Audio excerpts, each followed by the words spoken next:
За Япон улсад үйлдвэрлэсэн конжак желе гэдэг энэ бүтээгдэхүүн нь Япон улсын хэрэглэгчийн эрх ашиг хамгаалах нийгэмлэгээс гаргадаг зохицуулах үйлчилгээтэй хүнс гэдэг тэмдгийг эзэмшдэг юм бүтээгдэхүүн байна.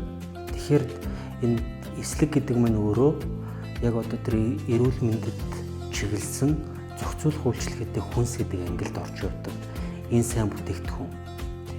Тэгэхээр энийг хэрвээ таны цуснд сахар ихсдэг бол хамгийн нэгдүгээрт. За хоёрдугаарт нь та илүү л жинтэй болвол тий. За эсвэл тэр өтгөн хатдаг асуудалтай болвол за холестерины түвшин тэр ихтэй зүрх судасны эрсдэлтэй болвол яг энэ бүтээгдэхүүнийг сонгоод хэрэглэх нь өөрөө айгүй тийм зөв зүйтэй сонголт болохоор байна л да. Энд чинь өөрөө тэгээд цэлцэгнүүр гэдэг утгаараа бас амттны төрөлд ороод явчихдаг.